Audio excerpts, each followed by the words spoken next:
Hello guys, welcome to Medha Saldanha YouTube channel. So guys, आज के lecture में हम लोग भारत पर तुर्कों का आक्रमण या भारत में तुर्कों का आक्रमण को कवर करेंगे। हालांकि बेसिक बातें इसमें हम एक बार लास्ट लेक्चर में कर चुके थे।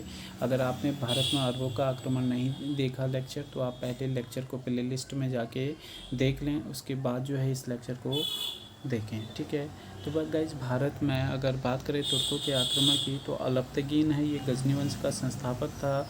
यह जो है ना 10वीं शताब्दी में गजनी अफ़गानिस्तान में एक स्वतंत्र तुर्क राज्य की नींव को डालता है। ठीक है ना। इसके बाद गाइज इसका पुत्र जो है सुबुक्तगीन, ये जो है ना तुर्कों का भारत पर प्रथम आक्रमण जो है इसी के नेतृत्व में होता है। अफ़गानिस्तान के राजा जयपाल का युद्ध भी इससे हुआ था। अंततः बाद में संधि करनी पड़ी, और इसकी जो राजधानी बताई जाती है, राजधानी इसकी है वह हिंद। ठीक है। इसके अलावा गाइज मोहम्मद गजनबी की बात करते हैं। गाइज इसने कुल 17 बार आक्रमण किया, और ये जो है यामनी वंश का था। इसका उद्देश्य लूटपाट करना और धन को प्राप्त करना था, और सुल्तान की उपाधि को धारण करने वाला ये प्रथम तुर्क सुल्तान था या तुर्क शासक था। तो गाइज याद रखना, काफ़ी इंपॉर्टेंट है ये। अब गजनबी ने 17 बार आक्रमण किए हैं, तो थोड़ा सा इसकी विशेषताओं को भी जानेंगे, जो कि काफ़ी इंपॉर्टेंट है।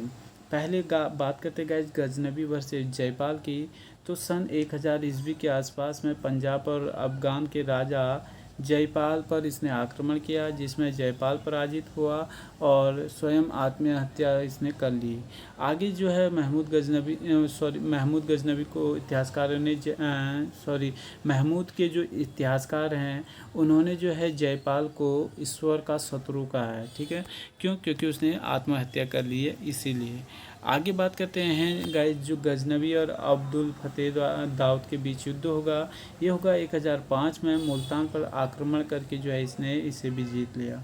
आगे गाइज मोहम्मद गजनबी वर्सेस आनंदपाल, ये युद्ध 1008 ईस्वी में होगा। आनंदपाल और जो है जयपाल का ही पुत्र था। इसने ग्वालियर, कन्नौज, अजमेर, उज्जैन की संयुक्त सेना के साथ जो है गजनबी से युद्ध लड़ा था। ठीक है ना, फिर भी पराजित हो गया। आगे जो है गजनबी वर्सेस राज्यपाल, ये लड़ाई होगी गाइज, और ये युद्ध होगा 1018 से 19 में। और कन्नौज के राजा राज्यपाल जो है बिना युद्ध किए ही भाग खड़ा हुआ, और इसी कारण कालीन जल बुंदेलखंड के चंदेल शासक विद्याधर ने अपने मित्र संग राजाओं की सहायता से बाद में क्या करा, उसकी हत्या करवा दी। ठीक है। आगे जो है गाइज गजनबी और विद्यासागर की लड़ाई होगी, और ये 1020 ईस्वी में होगी। हालांकि बाद में गजनबी को संधि करनी पड़ेगी, और 15 किलो के बीच में संधि इनकी होती है। इसके अलावा जो इम्पोर्टेंट पॉइंट है गाइज, एग्जाम में अक्सर पूछा जाने वाला जो क्वेश्चन बनता है, गजनबी वर्सेस सोमनाथ या भीमदेव मूलराज प्रथम। ठीक है।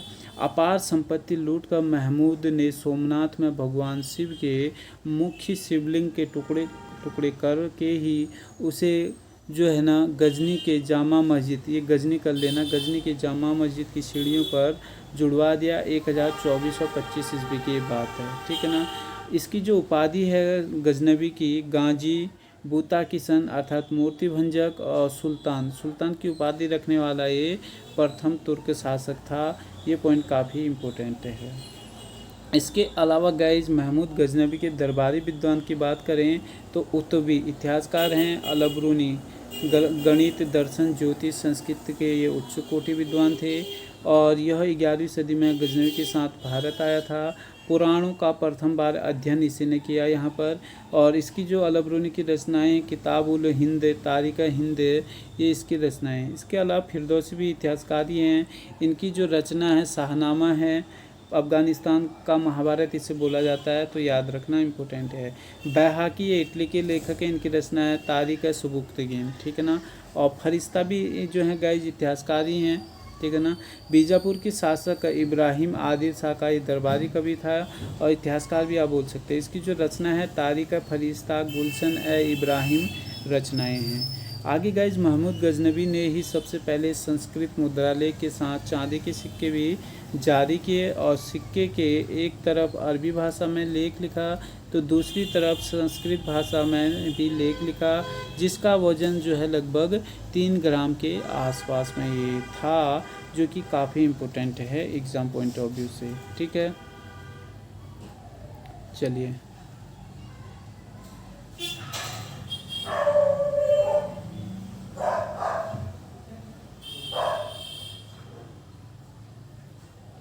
आगे गाइज हम लोग बात कर रहे थे इसमें इतिहासकारों की ही। ठीक है ना,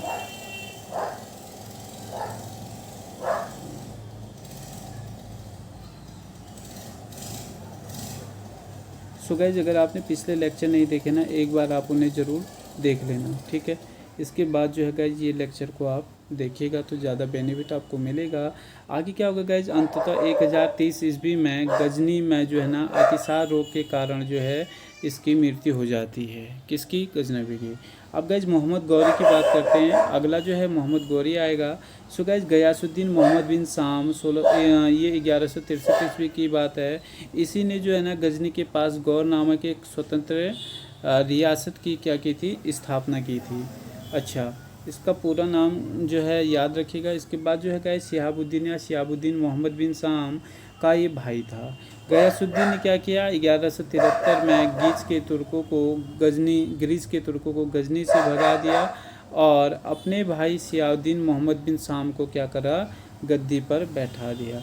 अब आएगा मुइजुद्दीन या मोहम्मद गौरी, इसको देखते हैं। ये भी इम्पोर्टेंट टॉपिक है हमारे एग्जाम पॉइंट ऑफ व्यू से। सो गाइज इसका क्या उद्देश्य था? इसका उद्देश्य था साम्राज्य विस्तार करना केवल। मोहम्मद गौरी ने भारत में प्रथम आक्रमण 1175 ईस्वी में मुल्तान पर किया और उसे विजित कर लिया। ठीक अगले साल 1176 में सिंध में और 1178 में गुजरात पर इसने आक्रमण किया और इस बार मोहम्मद गौरी ने गुजरात के राजा भीमदेव द्वितीय या मूलराज द्वितीय से युद्ध किया, किंतु भीम सेकंड ने अपनी विधवा माँ नायका देवी के नेतृत्व में आबू पर्वत के निकट गौरी को क्या कर दिया? यहाँ पर परास्त कर दिया। ये पॉइंट काफ़ी इम्पोर्टेंट है। ठीक है ना, इसके बाद क्या होगा गाइज आगे, यह मोहम्मद गौरी की भारत में पहली जो है पराजय थी। पॉइंट इम्पोर्टेंट है। और सन 1179 में पेशावर में, 1181 में लाहौर और 1189 में भटिंडा को बाद में इसने विजित कर लिया। इसके बाद गाइज होता है तराइन का प्रथम युद्ध। ठीक है, 1191 में और मोहम्मद गौरी और पृथ्वीराज चौहान के द्वितीय के बीच युद्ध होगा। इसमें जो है दूसरी बार जो है मोहम्मद गौरी की भारत में हार होगी और पृथ्वीराज चौहान द्वितीय यहाँ पर जीत जाएंगे। ठीक अगले साल 1192 में मोहम्मद गौरी और पृथ्वीराज चौहान के बीच तराइन का द्वितीय युद्ध होगा और इस युद्ध में जो है पृथ्वीराज चौहान पराजित होंगे और मोहम्मद गौरी जीत जाएंगे। इन्हें ज़रूरत क्या थी छोड़ने की पृथ्वीराज द्वितीय को? पहले युद्ध में अगर मार देते, पराजित कर ही दिया था तो मार देते तो सेकेंड युद्ध में इन्हें हार का सामना नहीं करना पड़ता। तो तराइन का प्रथम युद्ध और द्वितीय युद्ध किसके बीच हुआ, कब हुआ? यहाँ से एग्जाम में क्वेश्चन बन सकता है। सो गाइज इस चीज़ को थोड़ा सा आपको ध्यान में रखना है। आगे होता है गाइज चंदावर का युद्ध कन्नौज के पास 1194 में मोहम्मद गौरी और राजा जयचंद के बीच, लेकिन जयचंद इस युद्ध में हार जाएंगे और गौरी फिर जीत जाएगा। भारत की में 2 हार हुई हैं गौरी की। ठीक है ना, और मोहम्मद गौरी को भारत में तुर्की साम्राज्य का वास्तविक संस्थापक भी माना जाता है जी। और मोहम्मद गौरी के सिक्कों में एक तरफ देवी लक्ष्मी की आकृति बनी है तो दूसरी तरफ अरबी भाषा में क्या लिखा है? कलमा लिखा गया है।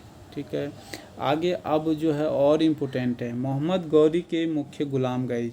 मोहम्मद गौरी के 2 मुख्य गुलाम है। एक है कुतुबुद्दीन ऐबक जो गुलाम वंश की स्थापना 1206 में करेगा।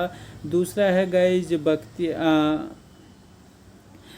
इख्तियारुद्दीन मोहम्मद बिन बख्तियार खिलजी। ये जो है काफ़ी इम्पोर्टेंट है दोनों। ठीक है ना, सो गाइस क्या होगा? चंदावर युद्ध होता है 1194 में। उसको विजय करने के उपरांत मोहम्मद गौरी ने भारत में जीते गए क्षेत्रों को अपने गुलाम कुतुबुद्दीन ऐबक को प्रतिनिधि के रूप में नियुक्त करके ये वापस गजनी चला गया। इधर जो है बिहार एवं बंगाल के विजय के बारे में गौरी और ऐबक ने कभी सोचा भी नहीं था और यह काम गौरी के एक साधारण से गुलाम ने कर दिखाया। और गाइज इसी बख्तियार खिलजी ने जो है नालंदा विक्रमशिला विश्वविद्यालयों को भी तहस नहस किया था। ठीक है ना, आगे इनके बारे में अच्छे से पढ़ेंगे हम। और गाइज जो मोहम्मद गौरी है ये खोखरे जनजाति को दबाने के लिए पुनः भारत आया, लेकिन जब वापस ये गजनी जा रहा था तो सिंधु नदी के किनारे दैमक नामक स्थान पर 1206 ईस्वी में इसकी क्या हो गई, हत्या कर दी गई। तो इस तरीके से मोहम्मद गौरी की हो गई कहानी ख़त्म। और गाइज लेक्चर को हम अभी जो है यहीं पर क्लोज़ करेंगे क्योंकि लेक्चर हो जाएगा लंबा। अब कुतुबुद्दीन ऐबक जो है गाइज दिल्ली सल्तनत की स्थापना करेगा 1206 में, और ये दिल्ली सल्तनत 1206 से 1526 तक चलेगा और गुलाम वंश का ये संस्थापक होगा। और इस तरीके से गाइज इसे करेंगे पार्ट 3 में कवर। और वीडियो लेक्चर आपको अच्छी लगती है तो गाइज कमेंट सेक्शन के माध्यम से आप ज़रूर बताएं, साथ ही शेयर ज़रूर करें और चैनल को सब्सक्राइब ज़रूर कर लें गाइज। Thank you guys.